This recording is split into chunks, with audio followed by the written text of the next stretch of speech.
Well, let's go live now to former senior defence official and now the CEO of CMAX Advisory, Tyson Sara, to get his view on the developments over the past 48 hours in Kabul. Tyson, good to see you. Thanks for your time. Just firstly, before we get into your experiences, what did you make of Joe Biden's response this morning? I think he was saying quite a few things that we were all feeling. I think there's a lot of veterans that are pretty disappointed with the performance of the Afghan security forces. I think there's a lot of veterans that are pretty disappointed and disillusioned with the Afghan government, both this iteration and iterations before it. So I think he said a lot of what we were feeling. What I don't think he said is how well we've managed the sudden collapse. And I think this has moved a lot faster than people were expecting. And I don't think that collapse has happened well. And some of the horrific images we've seen from Kabul airport overnight just reinforce that. So when you're talking about that sudden collapse, do you mean that's on the Afghan army or if that's on the American side of things? More on the Afghan security forces. I think there was an expectation that the US forces would wind down and security would be transitioned over to the Afghan National Security Forces, the Afghan National Army, the Afghan National Police. But they just folded. And the speed at which they folded, I think, surprised a lot of people. I was speaking to senior national security figures in allied countries over the weekend who were sort of saying, I think it'll be about, it could be 3 weeks before Kabul's at serious risk. And I said, I think it could be a week. And we were both wrong. It was a day. And that speed, I think, surprised everyone. As someone who's done 2 tours of Afghanistan, Tyson, how are you feeling about your work and what it means in the end?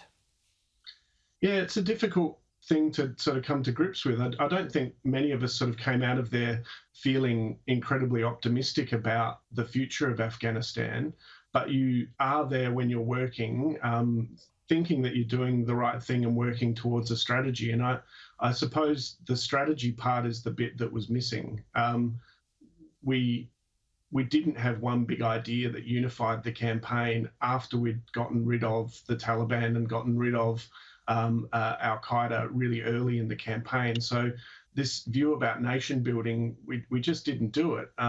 In 20 years after the fall of Japan, where it was subject to nuclear weapons and firebombing of Tokyo, they hosted the Olympics in 1964 as a functioning industrial liberal democracy.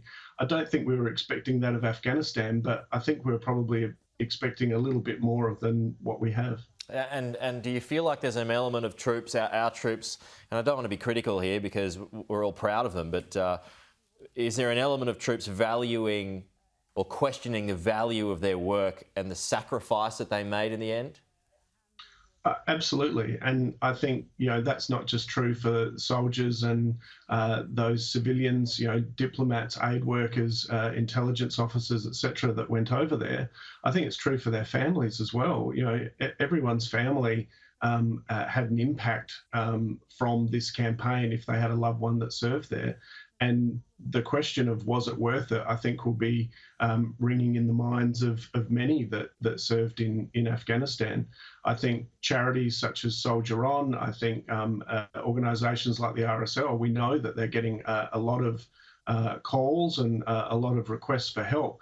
And that's great that we're hearing about those people that are reaching out to those services. What worries me is all those people that aren't reaching out to those services who are feeling this way as well. What sort of a blow has this done to American credibility, Tyson?